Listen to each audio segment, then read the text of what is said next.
Bismillahirrahmanirrahim. Alhamdulillahirabbil alamin. Allahumma shalli wa sallim ala sayidina Muhammadin miftahi babi rahmatillah adada ma fi ilmillah salatan wa salaman daimaini bidawami mulkillah wa ala alihi wa sahbihi. Assalamualaikum warahmatullahi wabarakatuh. Pemirsa, teman-teman dimanapun Anda berada, alhamdulillah pada kesempatan kali ini kita diizinkan untuk bertemu di dunia maya. Ya, bertemu di dunia maya. Insya Allah pertemuan kita ini terus berlanjut sampai nanti bertemu dengan di dunia yang paling nyata, yaitu di jannahnya Allah Subhanahu wa Ta'ala. Karena sebetulnya kehidupan dunia ini fata morgana. Ya, kehidupan dunia ini adalah banyak tipu daya fata morgana. Yang nyata itu hanya nanti di surganya Allah Subhanahu wa Ta'ala. Mudah-mudahan setelah panjang umur fi taatillah sehat wal afiyah, diberi segala kemudahan dalam taat, kita nanti masuk surganya Allah Subhanahu wa Ta'ala. Pada kesempatan kali ini tema yang diangkat oleh teman-teman adalah gimana caranya agar disayang oleh Allah Subhanahu wa Ta'ala, agar kita disayang Allah. Sederhana, sebetulnya kalau kita buka Al-Quran, ayat yang pertama kali dan ayat itu kita baca tiap hari di dalam sholat, dan dianjurkan kita untuk mengamalkan ayat tersebut setiap kali melakukan perbuatan yang baik, perbuatan yang kita dianjurkan oleh Allah Subhanahu wa Ta'ala, yaitu basmalah, bismillahirrahmanirrahim. Di dalam ayat itu sebetulnya sudah terkandung cara agar kita disayang Allah. Udah lengkap, yaitu memulai segala sesuatu dengan nama Allah Ar-Rahman Ar-Rahim. Nama Allah yang Maha Pengasih dan nama Allah yang Maha Pengasih. Kalau bahasa Indonesia sering kita terjemahkan Maha Pengasih lagi Maha Penyayang, sementara asal katanya sama, Rahmah. Asal katanya sama, yaitu Rahmah. Dengan nama Allah yang Ar-Rahman dan nama Allah Ar-Rahim. Kita disuruh mulai kehidupan dengan Bismillahirrahmanirrahim. Karena itu kalau kita pengen disayang oleh Allah Subhanahu wa Ta'ala, kita harus kenal asma Allah Ar-Rahman dan Ar-Rahim dan menerapkannya dalam kehidupan sehari-hari. Kalau kita pelajari tafsir, maka Ar-Rahman itu berbeda dengan Ar-Rahim. Ya, Ar-Rahman berbeda dengan Ar-Rahim. Menariknya, di dalam suratul Fatihah, di ayat yang pertama, Bismillahirrahmanirrahim, Allah Ta'ala memperkenalkan dirinya sebagai Ar-Rahman dan Ar-Rahim. Semua umat Islam diminta oleh Allah Ta'ala untuk paham kalau Allah Ar-Rahman dan Ar-Rahim. Artinya Ar-Rahman, Allah Maha menyayangi seluruh makhluknya. Baik yang percaya sama Allah maupun yang nggak percaya sama Allah. Yang ingkar maupun yang yakin. Ya, yang muslim maupun yang non-muslim. Semua mendapatkan jatah kasih sayang Allah dari nama Allah Ar-Rahman. Allah nggak pandang bulu siapapun, Ar-Rahman. Allah Ta'ala dengan namanya itu menyayang seluruh makhluknya. Ya, menyayang seluruh makhluknya. Kemudian Ar-Rahim adalah Allah yang Maha menyayangi khusus kepada hamba-hambanya yang beriman. Hamba-hambanya yang percaya pada Allah Subhanahu wa Ta'ala. Hamba-hambanya yang mengikuti ajaran Allah Ta'ala yang Allah sampaikan lewat Nabi Muhammad sallallahu alaihi wasallam. Sehingga kalau kita betul-betul paham Allah sendiri menyayangi seluruh makhluknya dan menyayangi secara khusus manusia-manusia, jin-jin, dan hamba-hamba Allah lain yang percaya sama Allah Ta'ala, maka seyukianya dalam kehidupan sehari-hari kita pun menjadikan diri kita seperti itu. Diri kita kalau memberikan kasih sayang tidak memandang agama, ya, tidak memandang ras, ya, suku, bangsa, enggak. Kasih sayang ini kita berikan secara umum kepada seluruh makhluknya Allah Subhanahu wa Ta'ala. Kalau ada orang yang kelaparan, jangan ditanya agamamu apa. Kalau ada orang kelaparan, jangan ditanya, ya, kamu percaya enggak sama Allah Subhanahu wa Ta'ala? Jangan ditanya. Orang kelaparan butuh makan, kasih makan. Salah seorang nabi-nabi terdahulu, kalau saya enggak salah ingat, Nabi Ibrahim atau yang lain, karena saya lagi enggak ingat betul namanya siapa, nabi-nabi yang terdahulu, ada yang orang datang ke rumahnya minta makan saat itu, kemudian oleh Nabi tersebut ditawarkan, ini bukan Nabi Muhammad SAW, Nabi-Nabi terdahulu, ditawarkan dulu, masuklah kamu ya agamanya Allah Ta'ala, kamu percaya sama Allah Ta'ala, nanti kamu beri saya beri makan. Kalau tidak, saya tidak akan kasih kamu makan. Maka orang tadi pergi. Karena dia nggak mau mengikuti ajaran Nabi tersebut. Orang tadi pergi. Saat orang tadi pergi, maka Allah Ta'ala menegur Nabi itu. Ya, Allah menegur sang Nabi dan berkata kepadanya, sekian puluh tahun ia ingkar kepadaku. Sekian puluh tahun ia tidak percaya kepadaku. Sedikit pun aku tidak pernah menghalangi rezekinya. Sedikit pun aku tidak pernah memberikan makanan kepadanya. Aku terus berikan makanan, berikan rezekiku kepadanya. Kenapa baru sekali dia datang kepadamu dan engkau menolak hanya karena alasan dia nggak mau percaya dan iman kepadaku. Maka sang Nabi mengejar orang tadi, kemudian mengatakan, silahkan makan. Ya, saya akan siapkan makanan yang enak buat kamu. Maka orang tadi heran, tadi kamu menawarkan saya harus masuk agamamu dulu, harus percaya sama kamu, baru dikasih makan. Tapi kenapa sekarang kamu mau kasih saya makan? Ya, tanpa syarat apapun. Maka dijawab oleh sang Nabi, Allah Ta'ala menegur saya. Allah katakan, sekian puluh tahun engkau tidak beriman kepadanya, dan Allah tetap memberikan rezekinya kepadamu. Masa saya baru datangi sekali aja udah menawarkan macam-macam dengan syarat yang macam-macam. Saya ditegur oleh Tuhan saya. Maka orang tadi berkata, Allah Tuhanmu menegur engkau seperti itu? Iya. Maka orang itu pun akhirnya memeluk agama Islam. Ya, kemudian beriman kepada Allah Subhanahu wa Ta'ala. Inilah makna Ar-Rahman dan Ar-Rahim. Ar-Rahman, siapapun orangnya kita sayangi. Ya, siapapun makhluknya kita sayangi. Kita nggak boleh membeda-bedakan. Saya hanya mau sayang sama manusia, nggak mau sayang sama jin. Saya hanya mau sayang sama manusia, nggak mau sayang sama lingkungan. Saya hanya mau sayang sama manusia, nggak mau sayang sama hewan. Itu tidak dibenarkan di dalam Islam. Siapapun makhluk Allah Subhanahu wa Ta'ala hendaknya mendapatkan jatah kasih sayang dalam global, ya. Kasih sayang global, nggak dimusuhin, ya. Kalau memang dia butuh bantuan ya dibantu, selama itu tidak melanggar aturannya Allah Subhanahu wa Ta'ala.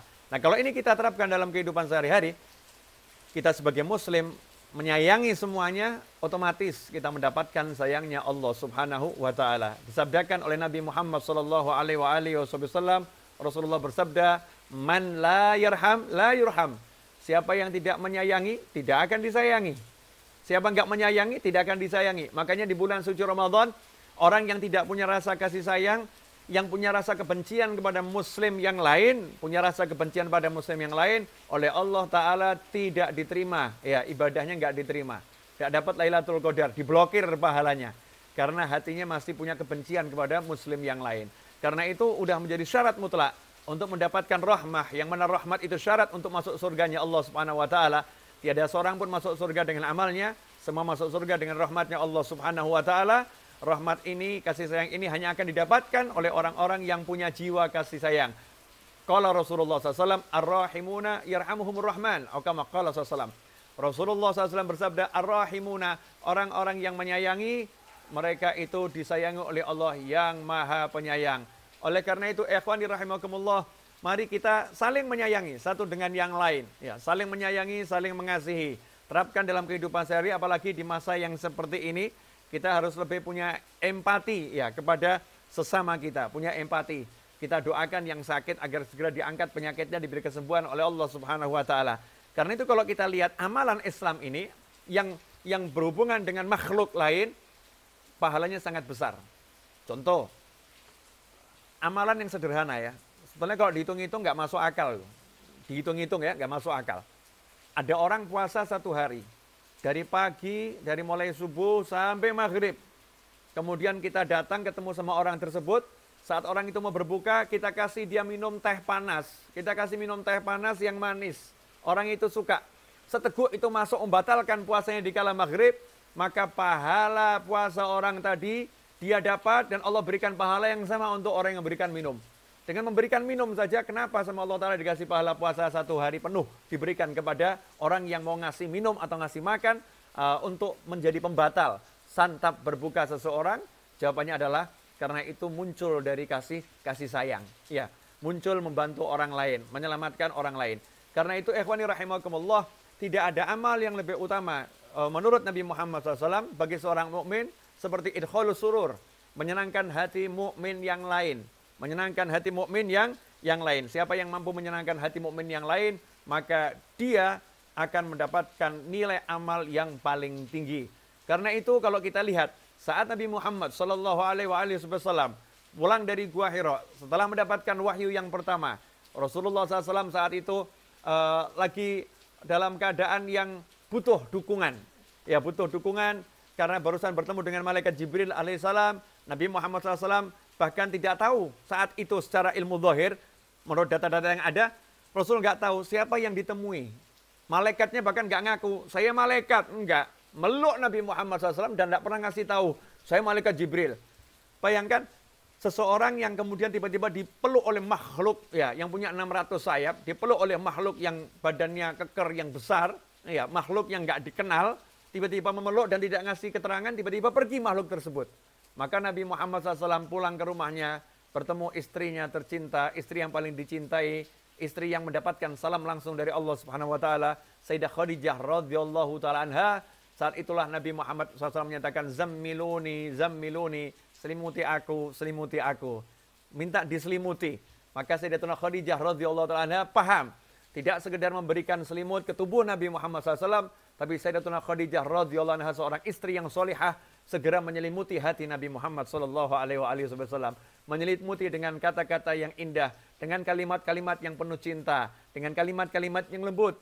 Sayyidatuna Khadijah mengatakan, jangan khawatir, Tuhanmu Allah Ta'ala tidak akan pernah mencelakakanmu selama-lamanya. Tidak akan merendahkanmu selama-lamanya. Karena engkau adalah orang yang suka memberi makan orang yang kelaparan.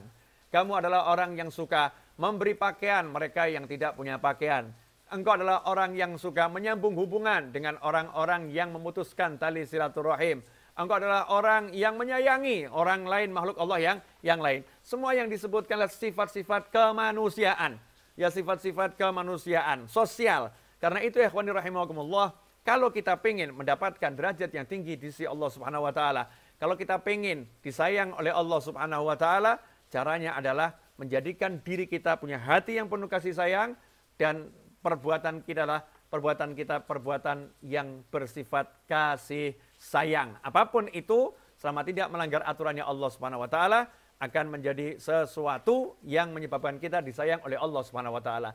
Karena itu kalau kita habis subuh, misalnya kita membaca doa astaghfirullah lil mu'minin wal mu'minat 27 kali setelah sholat subuh, astaghfirullah lil mu'minin wal mu'minat 27 kali, memintakan ampun mukminin wal mukminat yang telah meninggal dunia, yang masih hidup maupun yang akan datang, astaghfirullah lil mu'minin wal mu'minat 27 kali, maka kita diberi ampunan oleh Allah Ta'ala sebanyak jumlah mukminin mukminat yang ada di jagat raya. Kenapa seperti itu? Karena doa ini muncul karena kita menyayangi mukmin yang lain, ya, karena kita menyayangi muslim yang lain. Ikhwani rahimakumullah. Karena itu semua perbuatan yang bertentangan dengan kasih sayang diganjar, dihukum oleh Allah Ta'ala, dibalas oleh Allah Ta'ala dengan murkanya Allah Subhanahu Wa Ta'ala. Contoh, membuka aib. Orang yang suka membuka aib orang lain. Apa sabda Nabi Muhammad SAW? Siapa yang suka membongkar aib orang, maka aibnya akan dibongkar oleh Allah Subhanahu Wa Ta'ala di dunia dan di akhirat. Na'udzubillah min dzalik. Karena membongkar aib ini perbuatan yang tidak punya kasih sayang. Ya, bukan muncul dari jiwa kasih sayang. Karena itu hukumannya berat. Semua perbuatan kepada makhluk Allah yang lain yang tidak dilandasi kasih sayang, maka hukumannya dari Allah Ta'ala berat. Ya, hukumannya dari Allah Ta'ala bahkan seringkali langsung. Ya, hukumannya langsung. Karena itu, ikhwani rahimakumullah, perhatikan dalam kehidupan ini, selama ini kita berbuat berandaskan Ar-Rahman Ar-Rahim, atau kita berbuat tidak pakai Bismillahirrahmanirrahim. Ya, kita berbuat dengan ego kita. Ya, berbuat dengan nafsu kita. Ya, berbuat dengan amarah kita. Tidak dilandasi dengan Bismillahirrahmanirrahim. Kalau kita lihat Islam, sampai-sampai urusan melakukan sesuatu yang halal, menyembelih hewan korban. Ya, ini sesuatu yang disunahkan, menyembelih hewan korban. Itu pun harus dilakukan dengan cara yang penuh kasih sayang. Tidak boleh menyembelih hewan itu di hadapan hewan-hewan yang lain. Nggak boleh. Karena Allah mengajarkan jangan biarkan hewan-hewan itu melihat temannya lagi disembelih. Sampai sejauh itu Islam mengajarkan. Sedetil itu Nabi Muhammad SAW mensyariatkan. Bahkan pisau yang digunakan untuk menyembelih hendaknya diasah setajam mungkin. Sehingga hewan sembelihan tadi tidak merasakan, ya, proses itu lama. Cepat prosesnya, tidak terasa. Kemudian juga ketika menyembelih hewan sembelihan tadi pun tidak disunahkan mengucapkan Bismillahirrahmanirrahim. Tetapi disunahkan mengucapkan Bismillah dengan nama Allah tanpa menyebutkan Ar-Rahman dan Ar-Rahim. Karena perbuatan yang sedang dilakukan adalah perbuatan mengambil nyawa binatang meskipun disyariatkan oleh Allah Subhanahu Wa Ta'ala. Bahkan dalam ajaran Nabi Muhammad Sallallahu Alaihi Wasallam kita lihat Rasulullah SAW melarang sahabat umatnya yang duduk di atas kendaraan hewan tunggangan, duduk di atas hewan tunggangan, kemudian tidak melakukan perjalanan, hewannya parkir, orangnya duduk di atas ngobrol. Nabi Muhammad SAW melarang perbuatan tersebut. Jangan jadikan hewan tungganganmu seperti kursi yang kamu dudukin. Kalau memang tidak melakukan perjalanan, posisinya diam berhenti, turun dari kendaraan, tambatkan hewanmu, silahkan lanjutkan percakapan. Sedetil itu yang diajarkan oleh Nabi Muhammad Sallallahu Alaihi Wasallam. Ikhwani rahimakumullah. Karena itu kalau kita simak kisah Nabi Musa alaihissalam, Nabi Musa alaihissalam ketika dalam keadaan kelaparan yang luar biasa, lari dari kejaran Firaun, ya sampai ke tempatnya Nabi Syu'aib, kemudian melihat dua wanita yang saat itu membutuhkan air untuk hewan ternaknya, tapi wanita tersebut tidak diberi kesempatan untuk mengambil air karena mata airnya ditutup dengan batu yang besar. Maka saat itu Nabi Musa yang kelaparan, nggak makan berhari-hari kecuali rerumputan dan dedaunan, Nabi Musa alaihissalam muncul kasih sayangnya, kemudian membantu dua wanita tersebut. Setelah itu wanita tersebut pergi pulang ke rumahnya. Nabi Musa di bawah pohon mengatakan, ya Allah, aku sangat butuh terhadap kebaikanmu karena kelaparan, tidak mendapatkan makanan. Gak lama kemudian Nabi Musa alaihissalam diundang makan oleh Nabi Syu'aib, ayah dari dua wanita tersebut. Singkat cerita, akhirnya Nabi Musa alaihissalam mendapatkan mertua karena salah satu dari wanita itu akhirnya dinikah oleh Nabi Muhammad SAW dan mertuanya pun menjadi gurunya. Nabi Musa berguru kepada Nabi Syu'aib alaihissalam dan setelah itu melakukan perjalanan bersama istrinya kembali ke Mesir setelah 8 tahun atau 10 tahun. Di tengah jalan diangkat menjadi Rasulnya Allah Subhanahu wa Ta'ala. Rentetan peristiwa ini mendapatkan istri karena berbuat baik, kemudian mendapatkan guru karena dinilai punya kebaikan, diberi oleh Allah Ta'ala guru seorang Nabi. Semua rentetan ini bukan sesuatu yang sia-sia. Artinya suatu kebaikan akan menimbulkan kebaikan-kebaikan yang lain. Suatu kasih sayang akan menimbulkan kasih sayang yang lain. Karena itu kalau kita pengen disayang oleh Allah Subhanahu wa Ta'ala, tidak ada kata lain kecuali kita punya jiwa kasih sayang kepada semuanya. Nah, kemudian ada yang khusus. Yang khusus siapa? Orang tua kita. Orang tua kita. Kemudian siapa? Kerabat. Kerabat. Karena itu orang yang nggak sayang sama orang tuanya, ibadahnya seperti apapun nggak diterima oleh Allah Subhanahu wa Ta'ala. Karena tergolong anak yang durhaka. Ridhullah fi ridhul walidain, wa sukhtullah fi sukhtil walidain. Ridho Allah bergantung ridho orang tua, murkanya Allah juga bergantung murkanya orang tua. Kemudian yang kedua, kerabat. Maka siapa yang memutuskan tali silaturahim, Allah pun tidak menerima ibadah puasanya, pahalanya diblokir oleh Allah Subhanahu wa Ta'ala. Ya Allah pun memutuskan hubungan dengannya. Siapa memutuskan tali silaturahim, Allah putuskan hubungan dengannya.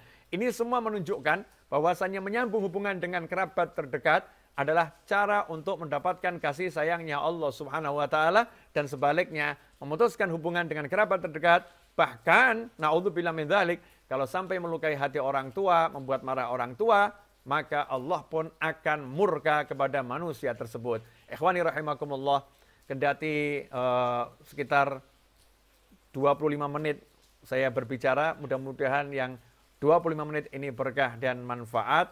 Insya Allah yang 25 menit ini bisa menjadi inspirasi untuk yang berbicara dan yang mendengarkan, ya, dan bisa diamalkan dalam kehidupan sehari-hari. Ingat, Bismillahirrahmanirrahim, Allah Ar-Rahman, Allah Ar-Rahim. Artinya yang muslim maupun yang non-muslim semua disayang oleh Allah Subhanahu wa Ta'ala. Tentunya batasan kasih sayang diatur oleh syariatnya Allah Subhanahu wa Ta'ala. Kita pelajari batasan-batasan tersebut dan kita amalkan dalam kehidupan sehari-hari, maka kita mendapatkan kasih sayangnya Allah Subhanahu wa Ta'ala. Semoga kita mendapatkan Lailatul Qadar, diterima puasa kita, diterima semua ibadah kita, dan segera yang saat ini sedang dialami oleh seluruh umat manusia diangkat oleh Allah Ta'ala, diganti dengan kebaikan dan kebaikan dan kebaikan. Hakadha wa sallallahu alaihi Muhammadin wa alihi wasallam, walhamdulillahi rabbil alamin wa afa minkum. Wassalamualaikum warahmatullahi wabarakatuh.